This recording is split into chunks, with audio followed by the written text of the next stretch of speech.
Kisah kuda dalam pertempuran dan dunia arwah. Saint Michael's Horse.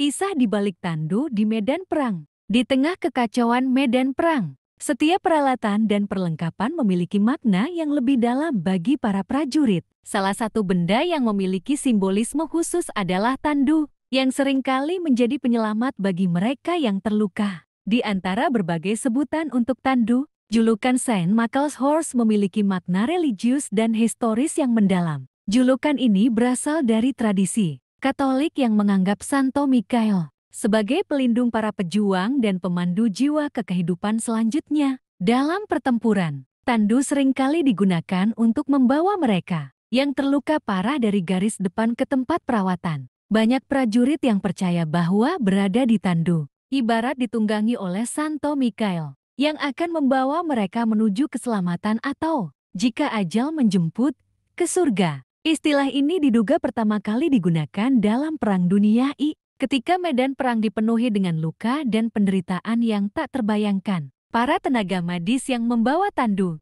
seringkali bekerja di bawah hujan peluru dan bom, mempertaruhkan nyawa mereka untuk menyelamatkan sesama. Bagi para prajurit yang tak mampu berjalan sendiri, tandu menjadi harapan terakhir mereka untuk bertahan hidup. Dalam Perang Dunia II, sebutan Saint Michael's Horse semakin dikenal di kalangan tentara, sekutu, dan bahkan di beberapa pasukan Jerman. Mereka yang pernah ditandu sering menggambarkan pengalaman itu sebagai sesuatu yang mengerikan namun juga penuh harapan. Beberapa merasa bahwa ketika mereka dibawa pergi dari medan perang, mereka seperti berada di antara hidup dan mati, seakan-akan nasib mereka diserahkan kepada tangan yang lebih besar. Selain makna spiritual, julukan ini juga mencerminkan penghormatan yang besar kepada para petugas medis dan pembawa tandu. Mereka bukan hanya penyelamat, tetapi juga simbol harapan di tengah peperangan yang brutal. Dalam kondisi yang penuh darah dan kesakitan, mereka tetap menjalankan tugasnya dengan keberanian luar biasa,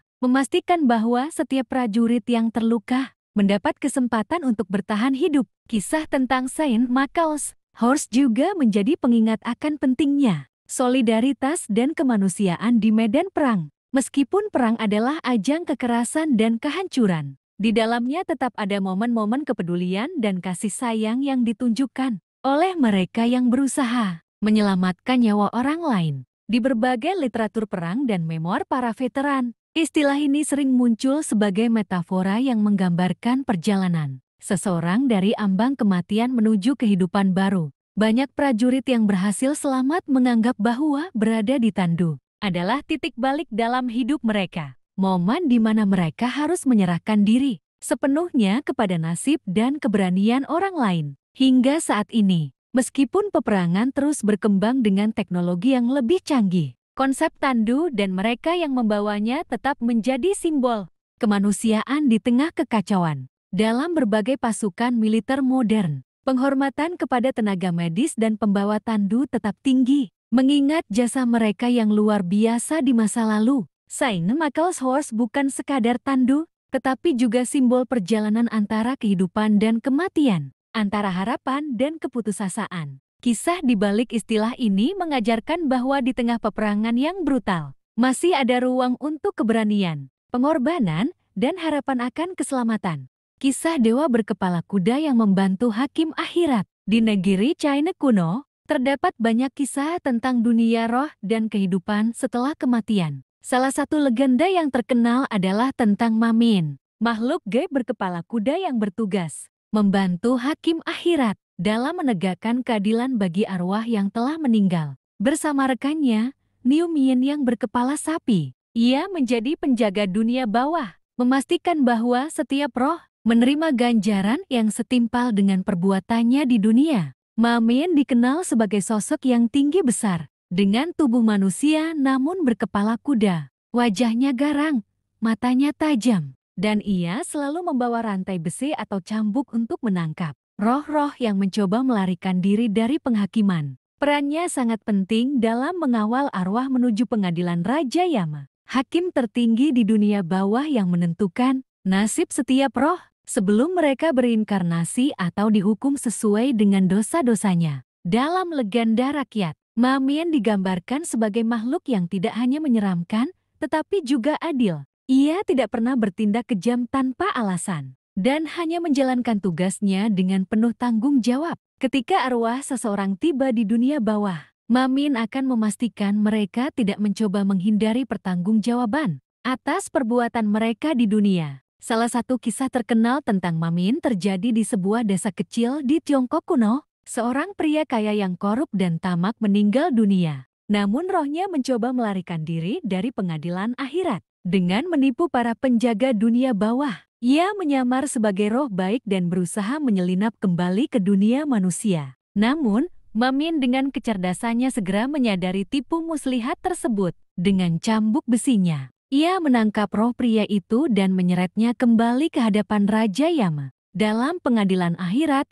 Raja Yama membacakan semua dosa pria itu, dari menipu rakyat hingga merampas tanah orang miskin. Hukuman yang dijatuhkan sangat berat. Ia harus menjalani ribuan tahun penderitaan sebelum bisa berinkarnasi. Mamien, sebagai eksekutor keadilan, kemudian membawa roh tersebut ke neraka yang sesuai dengan dosanya. Namun, meskipun dikenal tegas dan tanpa kompromi terhadap para pendosa, Mamien juga memiliki sisi belas kasihan. Dikisahkan bahwa suatu hari, ia bertemu dengan roh seorang ibu miskin yang meninggal akibat kelaparan, meninggalkan anak-anaknya yang masih kecil di dunia. Sang ibu memohon belas kasihan agar diberikan kesempatan untuk kembali menemui anak-anaknya dalam mimpi dan memberi mereka petunjuk bagaimana bertahan hidup. Melihat ketulusan dan cinta sang ibu, Mamien membawa permohonannya kepada Raja Yama, yang akhirnya mengizinkan roh tersebut mengunjungi anak-anaknya untuk terakhir kalinya.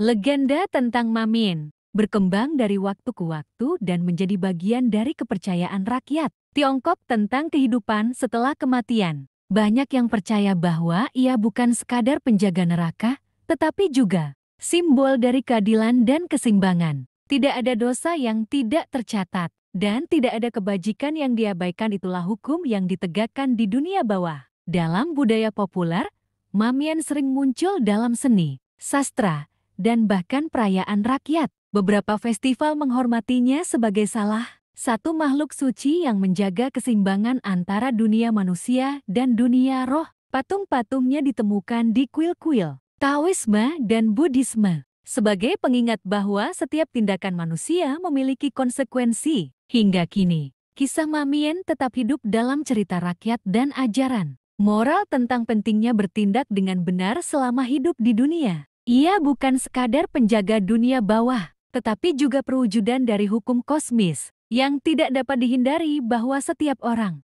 pada akhirnya, harus menghadapi hasil dari perbuatan mereka sendiri.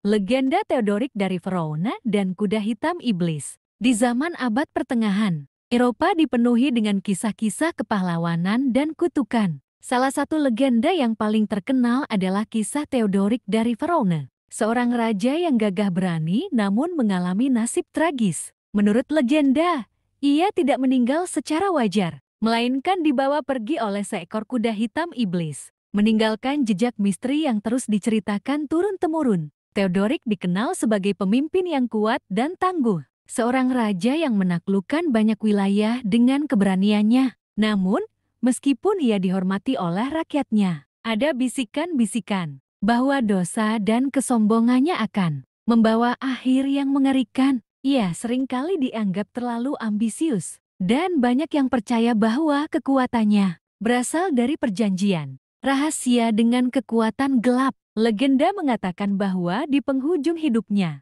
ketika ia semakin menua dan kelemahannya mulai tampak, Theodoric mencoba mencari jalan untuk menghindari kematian. Namun, takdirnya sudah ditentukan. Suatu hari, saat ia menunggangi kudanya di tepi sebuah danau, tiba-tiba seekor kuda hitam yang tampak seperti berasal dari dunia lain muncul dari kabut tebal. Kuda itu lebih besar dari kuda biasa, dengan mata merah menyala dan nafas yang mengeluarkan asap. Tanpa peringatan, kuda iblis itu menyerang Theodoric, menendang kudanya hingga jatuh. Sebelum raja sempat melarikan diri, makhluk itu mengangkatnya dengan kekuatan supranatural dan membawanya terbang ke udara. Pasukan dan pelayannya yang menyaksikan Kejadian tersebut hanya bisa berteriak ketakutan. Melihat raja mereka lenyap ke dalam kegelapan tanpa jejak. Sejak saat itu, Theodoric tidak pernah terlihat lagi sebagai manusia. Namun, cerita tentang dirinya tidak berakhir begitu saja. Banyak yang percaya bahwa arwahnya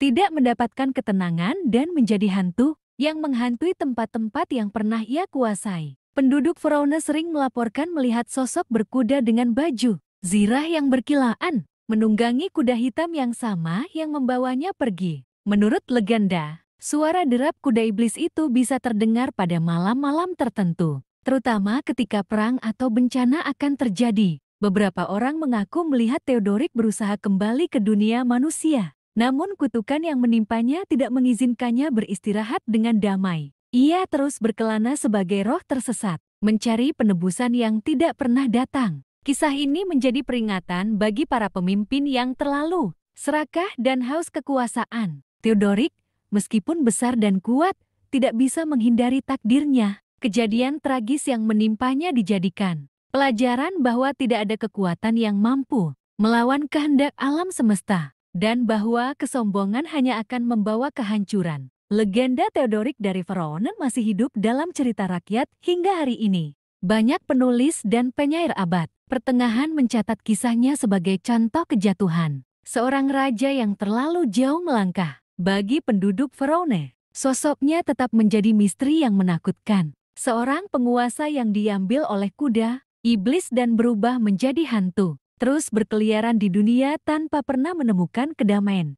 Pengorbanan Achilles untuk arwah Patroklos. Setelah kematian sahabatnya yang paling setia, Patroklos, Achilles dilanda duka yang mendalam. Ia tidak hanya kehilangan seorang sahabat, tetapi juga bagian dari jiwanya sendiri. Kemarahan dan kesedihan menyatu dalam dirinya, menggerakkan Achilles untuk membalas dendam kepada Hektor, pembunuh Patroklos. Namun, setelah Hektor tewas di tangannya, Achilles masih merasa gelisah. Ia sadar bahwa roh Patroklos belum menemukan kedamaian dan harus dibimbing menuju kerajaan Hades dengan upacara yang layak. Maka, Achilles mengadakan upacara pemakaman besar di pantai Troya, tempat para prajurit Yunani berkumpul untuk memberikan penghormatan terakhir kepada Patroklos. Sebuah tumpukan kayu pemakaman raksasa dibangun, yang akan menjadi tempat pembakaran jasad sahabatnya. Dalam kebudayaan Yunani kuno, upacara pemakaman bukan hanya sekadar penghormatan bagi yang meninggal,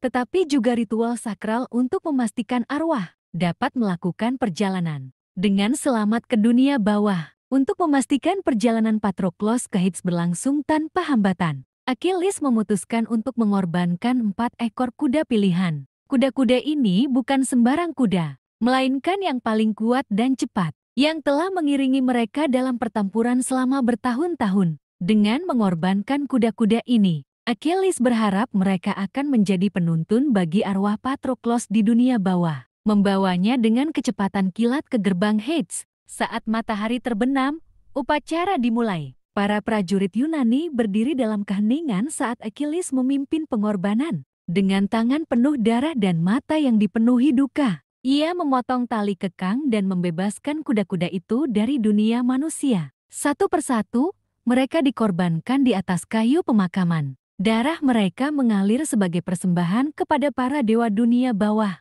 Asap mulai naik ke langit, membawa harapan bahwa roh Patroklos akan diterima dengan baik di Hades. Nyala api semakin membesar, melahap tubuh Patroklos bersama kuda-kuda yang dikorbankan. Achilles berdiri di depan api unggun raksasa itu. Matanya kosong, pikirannya melayang ke masa-masa ketika ia dan Patroklos bertarung bersama, berbagi kemenangan dan tawa di bawah langit Yunani. Namun kini, hanya kenangan yang tersisa, dan ia harus merelakan sahabatnya menuju kehidupan setelah mati. Di tengah kobaran api, Achilles berdoa kepada Hades dan Persephone, memohon agar mereka menerima Patroklos dengan hormat, membiarkannya beristirahat di sisi para pahlawan yang telah gugur sebelumnya. Ia juga berjanji bahwa ketika saatnya tiba, ia akan bergabung dengan Patroklos di dunia bawah, kembali bertarung sebagai sahabat yang tak terpisahkan. Ketika api mulai mereda, para prajurit Yunani melemparkan anggur dan minyak wangi ke dalam bara sebagai tanda penghormatan terakhir. Abu dari Patroklos dan kuda-kuda yang dikorbankan akan dikumpulkan dalam bejana emas yang akan dijaga dengan penuh kehormatan di perkemahan mereka.